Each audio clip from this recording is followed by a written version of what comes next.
औरंगाबाद के मदनपुर में जहरीली शराब से मौत का सिलसिला जारी है। लगातार हो रही मौत से जहां मृतक के परिजनों में कोहराम मचा हुआ है, वहीं न थमने वाली इस घटना ने पुलिस महकमे की भी नींद उड़ा दी है।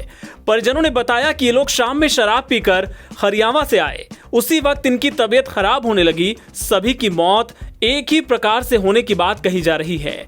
तबीयत खराब होने के बाद सभी को उल्टी होने लगी, उनके माथे में दर्द हुआ और आंख की रोशनी गायब होने लगी। पिछले 4 दिनों में औरंगाबाद में 17 लोगों की मौत हुई है, मगर जिला प्रशासन मात्र 5 लोगों की जहरीली शराब से मौत की पुष्टि कर रहा है, जबकि बिहार में पूर्ण शराबबंदी है और यहां पीना पिलाना और चुलाई का शराब बनाना बड़ा जुर्म है। परिजनों ने रोते हुए जिला प्रशासन से शराब बेचने वालों पर कड़ी कार्रवाई और फांसी देने की मांग की है। दारू पी के आइलन, दारू पी के बस ये पट पानी गिर गेला। दारू के एकदम मैंने ऐसा सजा दे, मतलब एकदम खत्म कर दे। दारू पीछे सब बर्बाद हो गया। दारू पी के हमारे सामान चल गया। दारू बेचे वाला के सजा दो, दारू बेचे वाला के फांसी सजा दे। दारू बेचे वाला के फांसी सजा दे एकदम। हमार परिवार हमार चल गए, 5 गो बाल बच्चा हम सब छोड़ के चल गेला। हमार के देखा था हमार 5 गो हमार सहोदर लियन बाल बच्चा। बिहार के डीजीपी एसके सिंघल ने गया में एक बैठक के दौरान एक अजीबोगरीब सी बात कही। वो पुलिस अधिकारियों के साथ बैठक कर रहे थे। बैठक में कई तरह के निर्देश दिए। डीजीपी ने कहा, जहरीली शराब से लोगों की मौत हो रही है, ये अलग बात है, लेकिन इसकी जांच होती है। लेकिन जहां से शराब की बरामदगी की जाएगी तो वहां निश्चित तौर पर कार्रवाई होगी। डीजीपी ने कहा कि पुलिस की कार्रवाई का ही नतीजा है कि 2022 में पुलिस के तंत्र ने 25,000 गिरफ्तारियां शराब के मामलों में की है। मीटिंग का उद्देश्य था कि मैं अपने जितने अधीनस्थ हैं उनसे मजबूत तरीके से संवाद करना चाहता था। उनकी मैंने एक एक बात बहुत ध्यान से सुनी, जो एक एक समस्या उन्होंने बताई वो समस्या सुनी और अधिकांश समस्याओं का हल मीटिंग के अंदर ही निकाल दिया। मुख्य रूप से यही है कि गिरफ्तारियां कैसे करनी है, उसमें तीव्रता कैसे बढ़ानी है, शराब के जो मामले हैं उस पर निष्पादन कैसे करना है, जो हमारे विशेष प्रतिवेदित कांड हैं उनका त्वरित निष्पादन कैसे करना है, किस तरह से पब्लिक की अपेक्षा पूरी करनी है और किस तरह से सरकार के द्वारा दिए गए निर्देशों का पालन करना। ये लगातार मौतें जो हो रही है सर, जहरीली शराब से मौतें लगातार हो रही है, क्या उस पर कुछ एक्शन होगी? मैं इसमें बस इतना ही कहूँगा कि जो पुलिस की कार्रवाई है और जो एक्साइज विभाग की कार्रवाई है, उस कार्रवाई में कोई कमी नहीं है। बहुत मेहनत से काम हो रहा है। पिछले मतलब वर्ष 2022 में ही अगर मैं कहूँ तो अभी तक पुलिस के जो तंत्र है वो 25,000 गिरफ्तारियां कर चुका है। लेकिन इसके साथ साथ मैं ये भी कहना चाहूँगा कि काफ़ी बड़ी संख्या में ये शराब के गलत काम में लोग लिप्त हैं।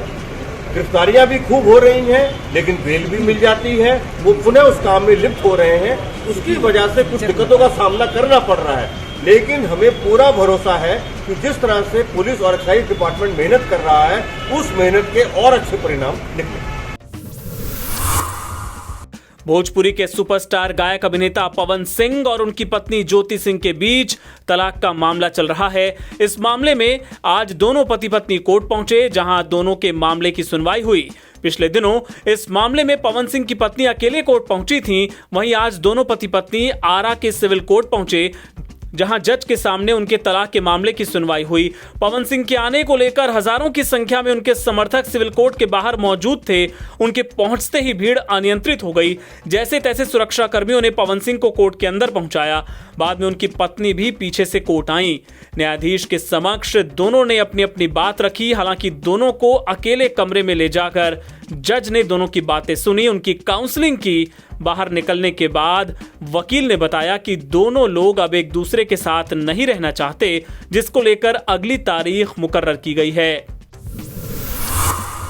लालू प्रसाद यादव के पटना आने के बाद आज पार्टी बड़ा ऐलान कर सकती है। राज्यसभा सीट के दोनों नामों पर सहमति बन गई है। मीसा भारती और फैयाज अहमद के नाम पर सहमति बना ली गई है। आरजेडी की ओर से राज्यसभा चुनाव में डॉक्टर फैयाज अहमद को उम्मीदवार बनाया गया है। 10 जून को होने जा रहे राज्यसभा चुनाव में आरजेडी की ओर से 2 उम्मीदवार उतारे गए हैं। इसमें एक सीट पर लालू यादव की बेटी मीसा भारती हैं, जबकि दूसरी सीट पर सस्पेंस खत्म करते हुए आरजेडी की ओर से फैयाज अहमद को उम्मीदवार बना दिया गया है। आपको बता दें कि फैयाज अहमद मधुबनी जिले के बिस्फी से विधायक रहे हैं। हालांकि आरजेडी की ओर से उन्हें साल 2020 के विधानसभा चुनाव में उम्मीदवार के रूप में चुनाव मैदान में उतारा गया था, लेकिन वो हार गए थे। इस सीट पर बीजेपी के हरिभूषण ठाकुर बचौल ने जीत का डंका बजाया था। डॉक्टर फैयाज अहमद ने चुनाव आयोग को दिए हलफनामे में इस बात की जानकारी दी थी कि वो पेशे से खेती और सोशल वर्क करते हैं। डॉक्टर फैयाज अहमद की शैक्षणिक योग्यता ग्रेजुएट है। उनकी उम्र करीब 60 साल है। मनी लॉन्ड्रिंग मामले में गिरफ्तार आईएएस पूजा सिंघल की रिमांड अवधि समाप्त होने के बाद बुधवार को उन्हें जेल भेज दिया गया। जेल पहुंचते ही पूजा सिंघल को अन्य दोषियों की तरह नंबर अलॉट कर दिया गया। उन्हें 1187 नंबर अलॉट किया गया है, यानी जेल में अब वो कैदी नंबर 1187 के नाम से जानी जाएंगी। मनी लॉन्ड्रिंग मामले में गिरफ्तार निलंबित आईएएस पूजा सिंघल की पहली रात जेल में काफी बेचैनी में बीती। एसी कमरे और मखमली बिस्तर में सोने वाली पूजा सिंघल को 10 बाई 10 महिला वार्ड में 4 अन्य महिला बंदियों के साथ रखा गया। जेल रूटीन के अनुसार शाम 6 बजे ही रात के खाने में आलू करेले की सब्जी, दाल और 4 रोटियां उन्हें दी गईं, लेकिन वो पहली रात इस खाने को नहीं खा पाईं। आईएएस अधिकारी रही पूजा सिंघल को जब सूखी रोटी और दाल सब्जी मिली तो वो जेल कर्मियों पर भड़क गईं। पूजा सिंघल को सोने के लिए सीमेंट के फर्श पर बिछाने के लिए 400 रुपए की सन की चटाई और 500 रुपए का कंबल दिया गया। वहीं ओढ़ने के लिए अलग से कंबल दिया गया। जेल के वार्ड में मौजूद अन्य महिला बंदी उनसे बातचीत करने की कोशिश करती रहीं, लेकिन पूजा सिंघल काफी देर रात तक बेचैन अपने वार्ड में जगती रहीं। बेचैन होकर वो अक्सर वार्ड के मेन गेट तक पहुंच रही थीं और थोड़ी देर बाद रोती हुई अपनी बेड पर जाकर बैठ गईं।